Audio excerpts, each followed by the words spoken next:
Hi, welcome to Fireside Snack. Let's grab a snack and sit down to chat. We're Abby and Gabby, two recovery coaches eager to share our lived and professional experience in the world of mental health and eating disorders. In our time together, we hope to grab a bite to eat and connect with ourselves and each other. Our hope with this podcast is to inspire you to take care of yourself by building a life you don't want to run away from. As a disclaimer, the information shared in this podcast is based on the personal experiences of Abby and Gabby and is intended for informational purposes only. It is not a substitute for professional advice, diagnosis, or treatment. If you are seeking support or have concerns about your mental health, please consult with a licensed professional. Enjoy your fireside snack.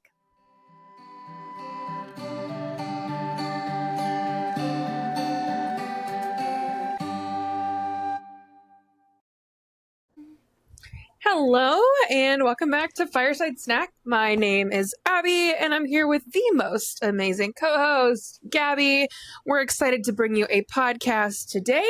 This podcast is everything about eating disorders and recovery from two recovery coaches with lived experience. Now, we don't get our name from just the air. There's snack in it for a reason. If you're new to the podcast, we have snack each episode. We invite you to pause it and grab some if you haven't already, but let's check in with what we have. Gabby, ooh, I see the bowl is ready. What's for snack? The bowl is ready. I have chili garlic cashews and then a very nice Starbucks because we're doing a morning record and I needed it. And I went to the grocery store and it's hard to do that. So I get myself a little treatsy. And then I have water. What about you, Abby? Delicious. I have, surprise, surprise, cheese stick.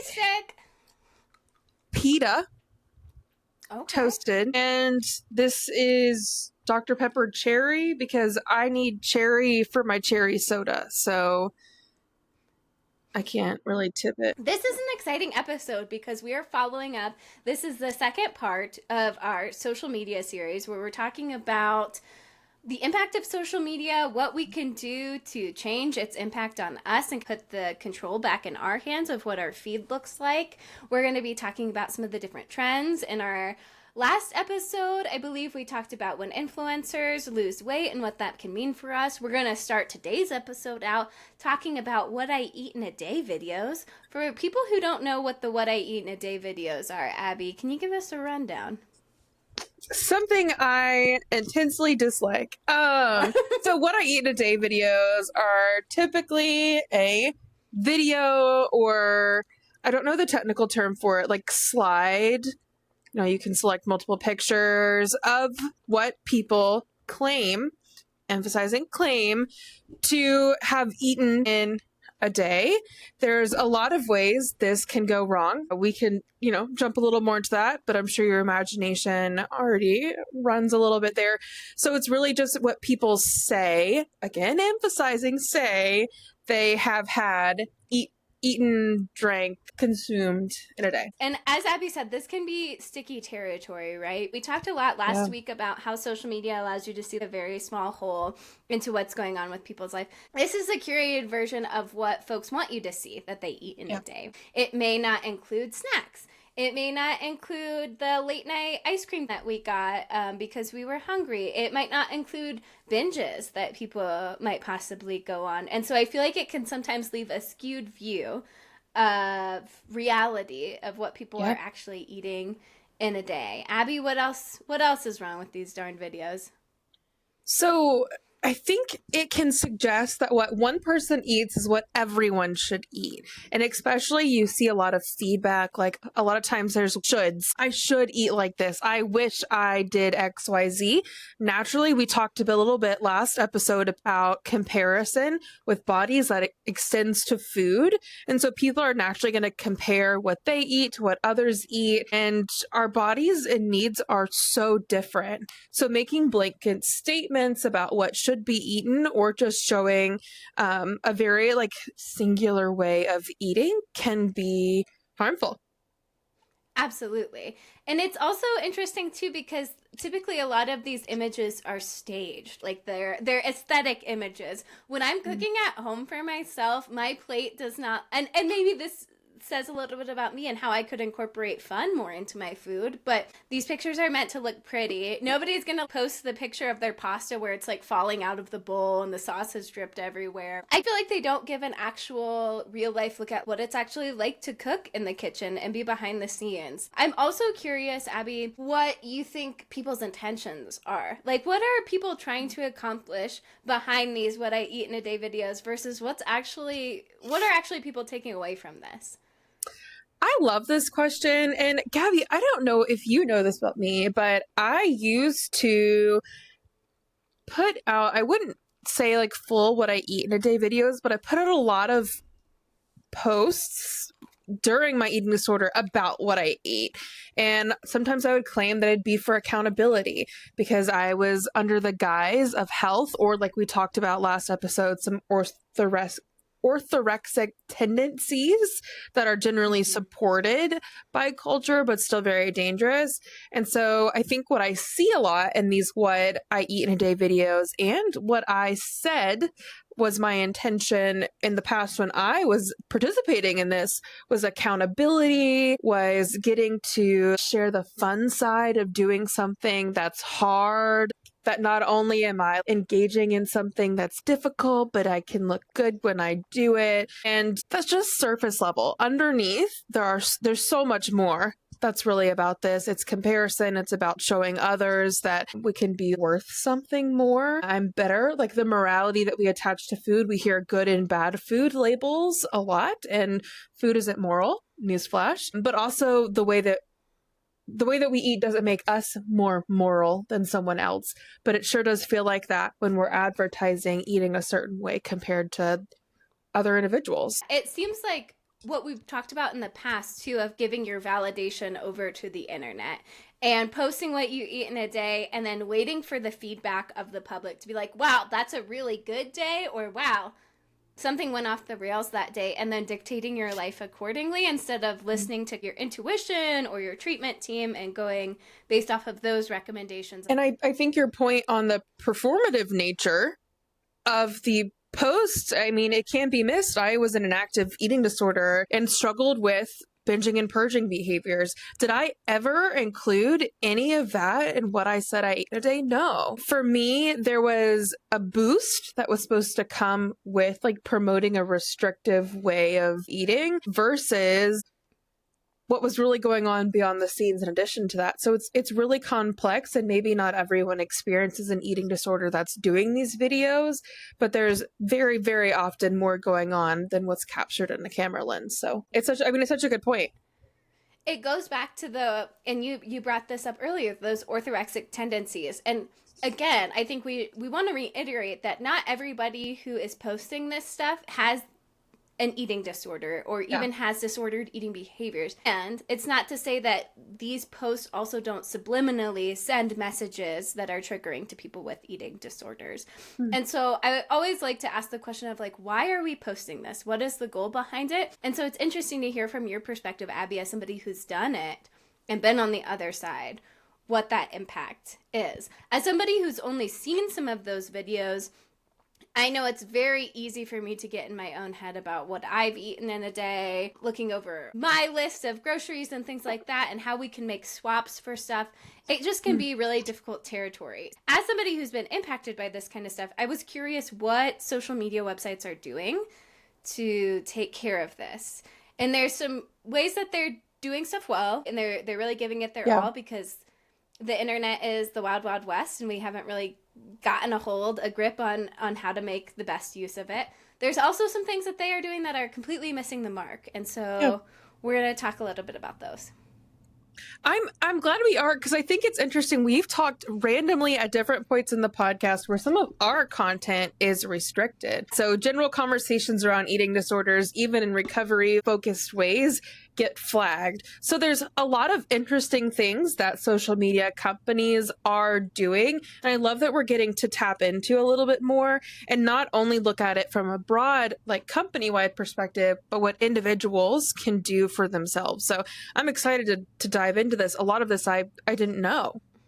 Yeah, so I went through and I looked up for different social media websites. So we're going to talk about what they're doing first before we can talk about what we can do as individuals. So there's lots of websites and forums around eating disorders. There's a lot of people trying to post recovery content. There's also a lot of people who are posting pro eating disorder content. And so we're going to talk about some of the different censorship that they're doing on some of that content as well. But first we'll get into Meta, Facebook, and Instagram. So what they do is they use content removal and reporting processes based on user reports. So basically what that means is if I see something on Instagram and I think it goes against their community guidelines, I can report it.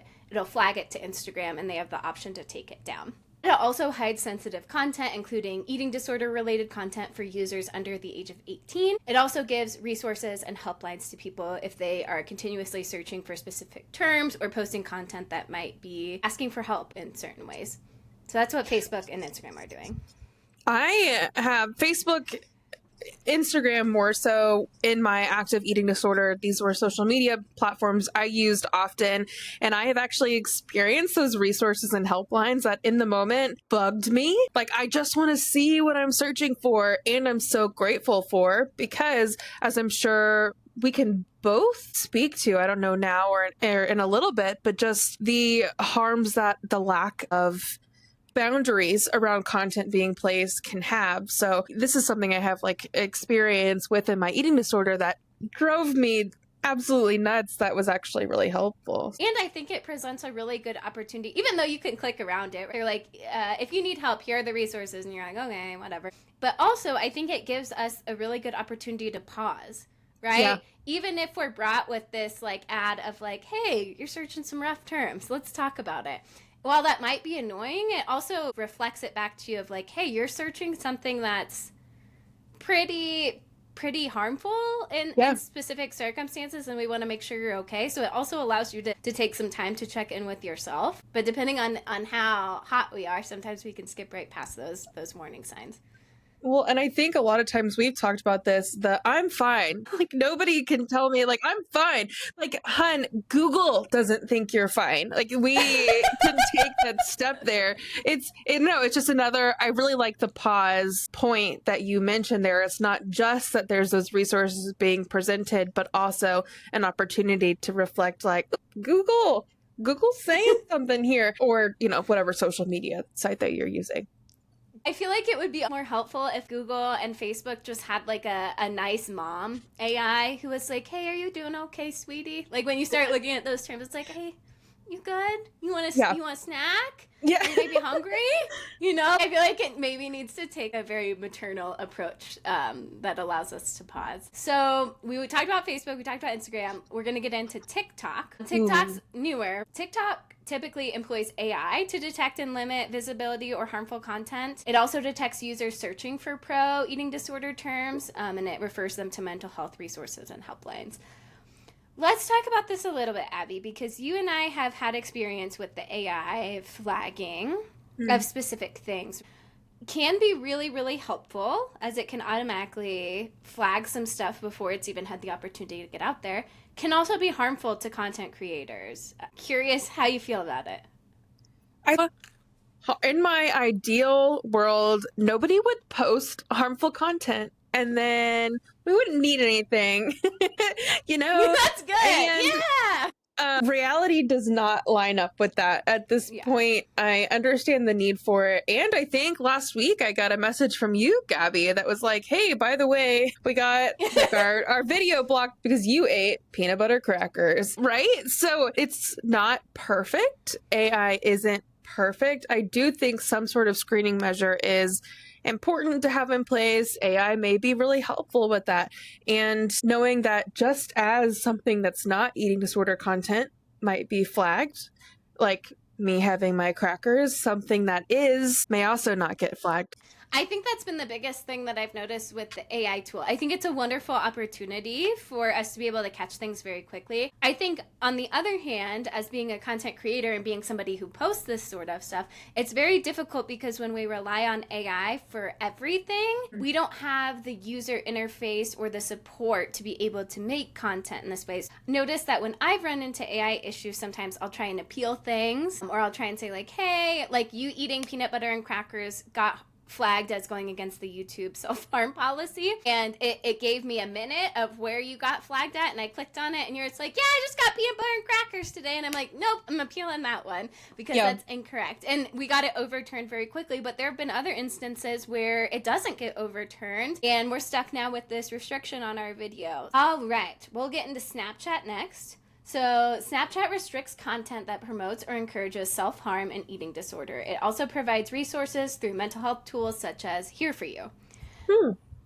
I'm not really on... I Snapchat my mom, mainly. That's who I'm Snapchatting a lot of. So I don't really typically need that resource, but I'm really glad that they have it and that's available.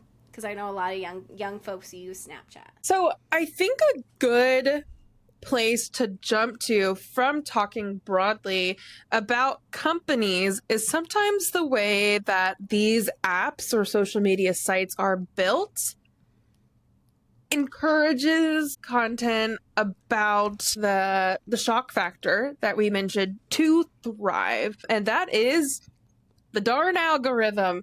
Gabby, I feel like you're going to have really good thoughts and feelings around these algorithms, so I'd love to hear from you on it. Everybody's always complaining about the algorithm. You look at any kind of artist, singer, actor, whatever, they're always complaining about the algorithm and how it's hiding everybody's content, right? The reason behind people's content getting hidden, I would say, has to do a lot with the algorithm and how it reacts to grabby content. So basically what will happen, and this is my understanding, I'm not going to sit here and say like I'm a social media influencer and I've been doing this for a long time and I know how the ins and outs work, because I don't. But this is what I do know, based on what we've done with Fireside Snack, is we'll have a clip or a video and they'll show it on their stories or sharing reels.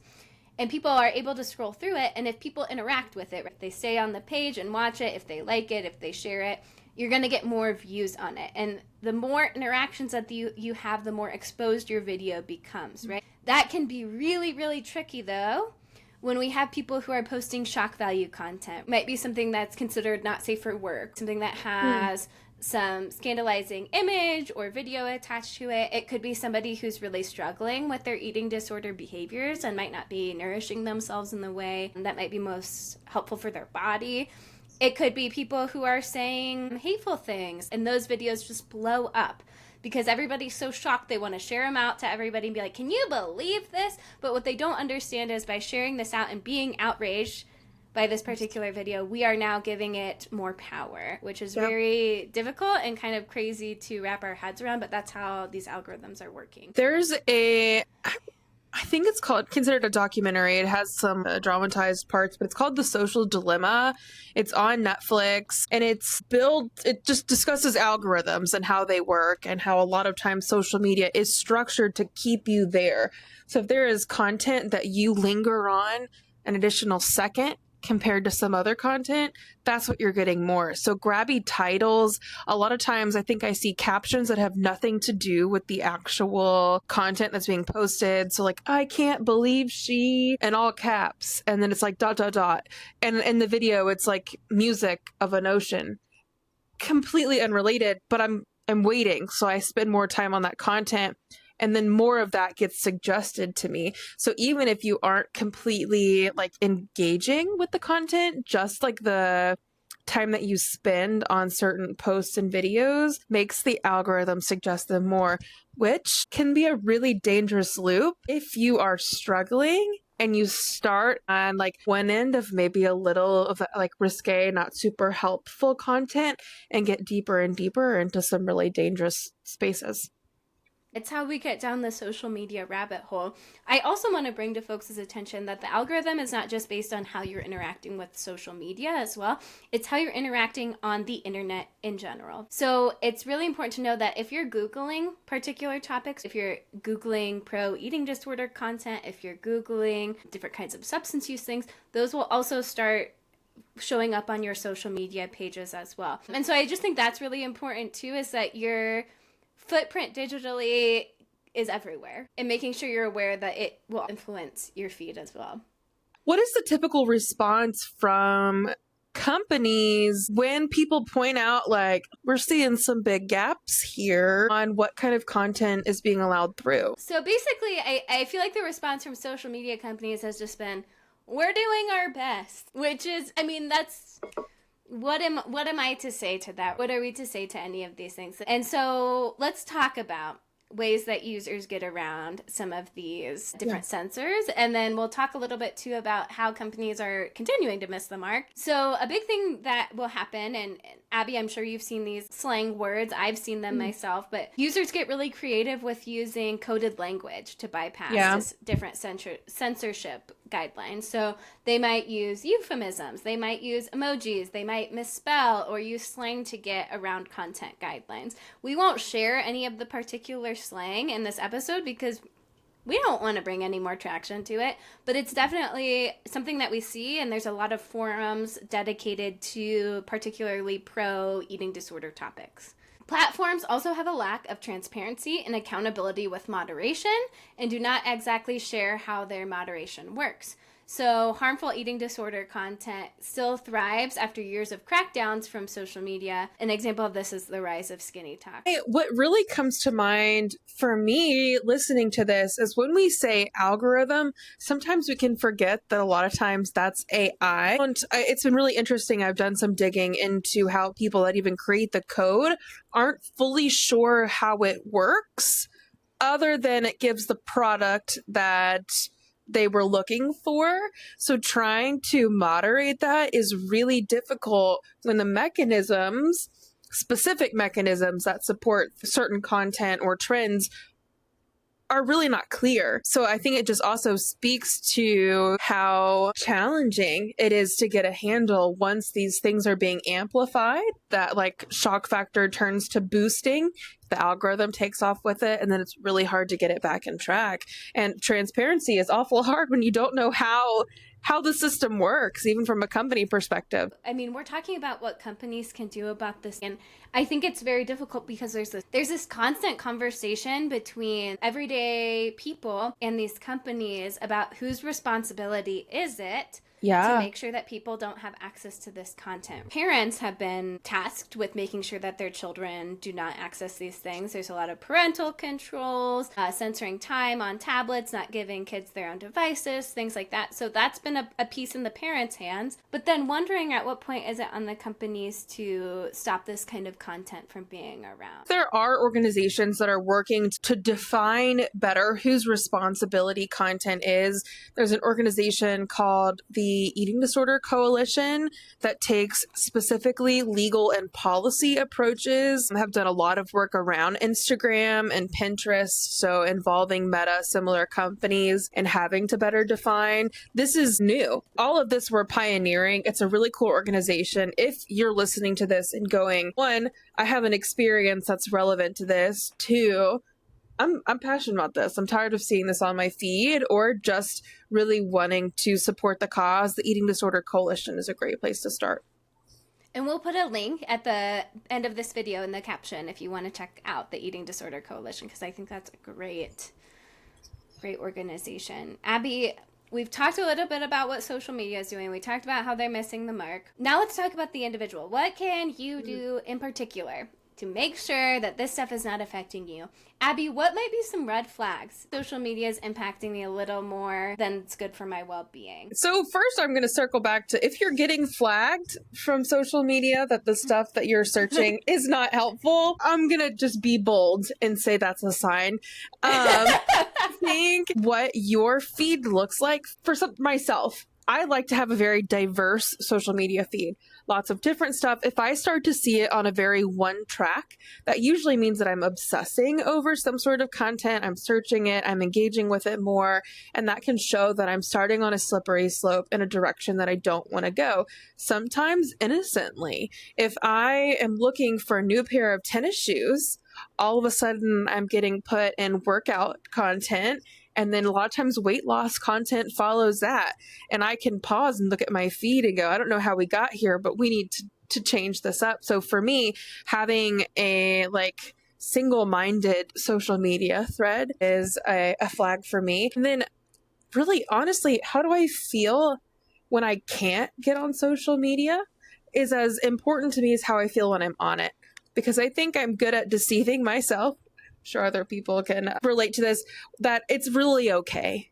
So if I'm on something and maybe I'm not feeling great afterwards, like, ugh, it's fine, it doesn't matter. But when I can't access social media and I feel like I coming untethered because I don't have that content, that drive, the false accountability, whatever it was offering me to fuel something not great within myself, that's a huge red flag for myself, and not one that I think I have heard from a lot of other people. I hear a lot about the experience being on social media and how that emotionally affects people, but also for me, if I can't get on it, how I feel is very telling as well.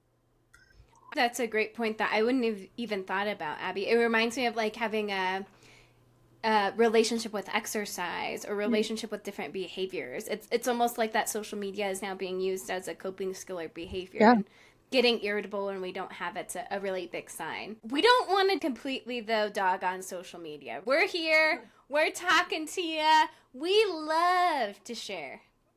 And we also want to talk about the pitfalls. So we're also going to talk about what positive things you can do and how social media can positively impact your recovery. And so the first thing we'll talk about is similar to why we started Fireside Snack, finding your own recovery communities, right? It's been wonderful for me to be online and to follow therapists, social workers, other people who are in recovery so I can see others who are doing similar work to what I'm doing and they can share real struggles about it.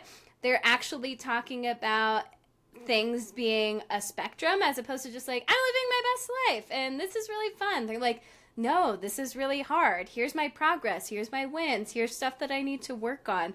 And so it can be really nice to, one, see other people who are doing similar things to you, but two, to also be able to talk and share with them and have conversations and dialogue is really helpful. Absolutely. I mean, that's Fireside Snack is what we hope to be, a community to discuss and learn more about recovery from eating disorders. We certainly hope this is making a positive impact, but it's one of the ways that you can find these voices to tap into, spaces that are safe. They're not black and white.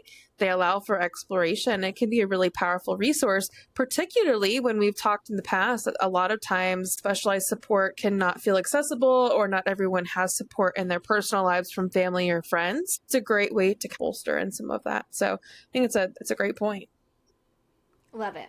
We've talked about this a lot, but finding influencers online who are body positive, body neutral, and fat liberation creators, it's really helpful to be able to actively deconstruct things. I think the biggest way that we can reframe things in our mind is by repetition and by doing things over and over again. And so if you continue to see new perspectives that maybe challenge your old ways of thinking, it can be really great. And on that same front, seeing bodies of all shapes and sizes thriving, right? Yeah. Powerful.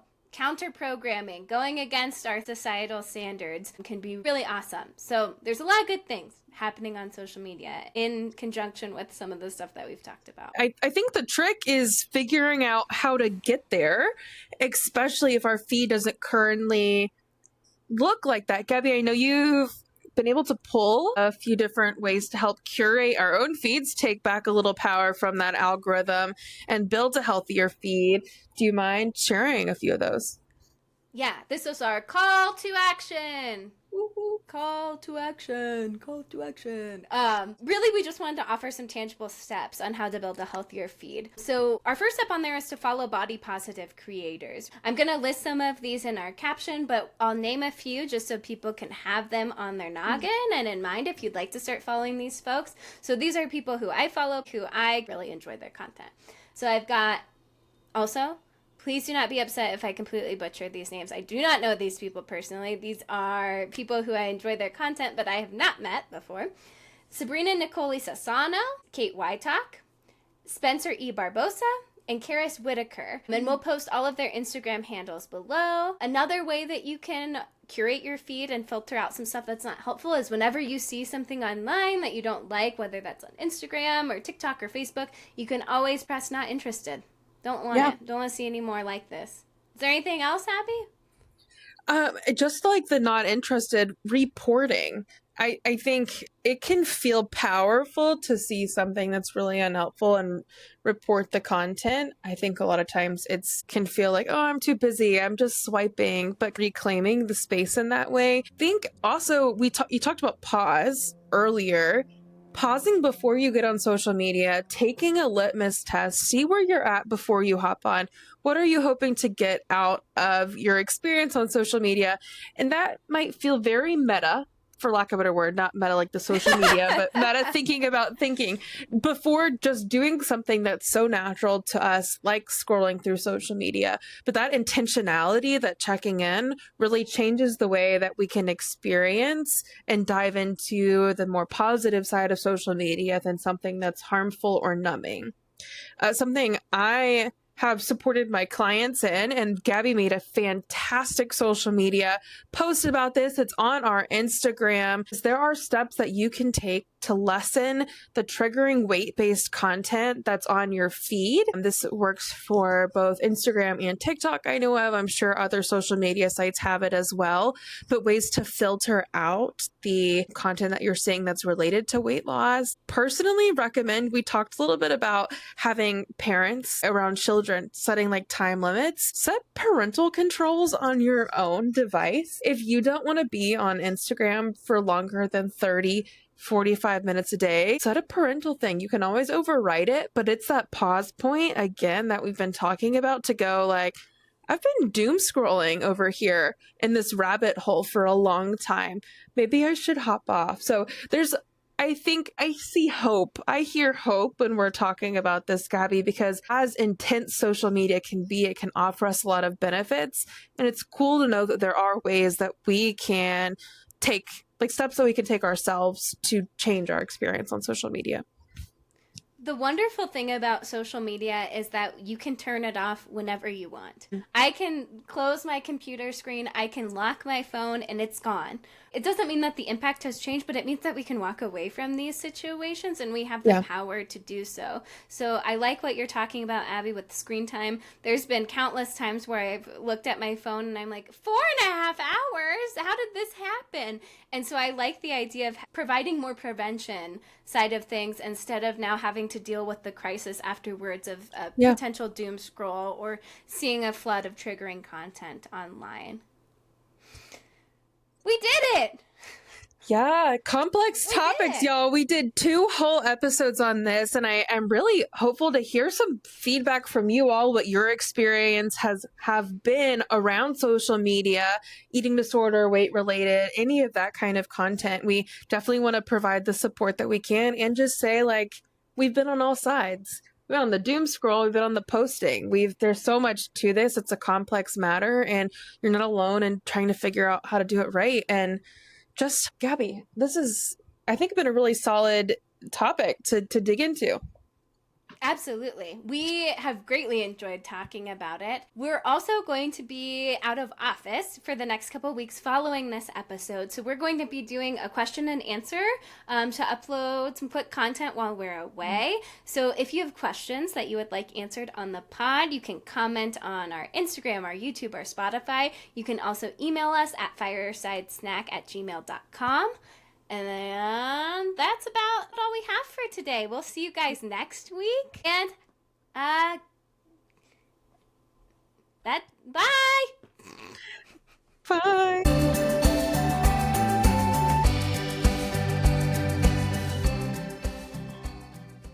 Fireside Snack is hosted by Abby Dinges and Gabby Buckner. Editing, music, and artwork by Gabby Buckner. Please email us at firesidesnack@gmail.com with your recovery questions and be on the lookout for weekly episodes. Thank you for joining us for Fireside Snack and for filling our cups up with gratitude. Enjoy your week.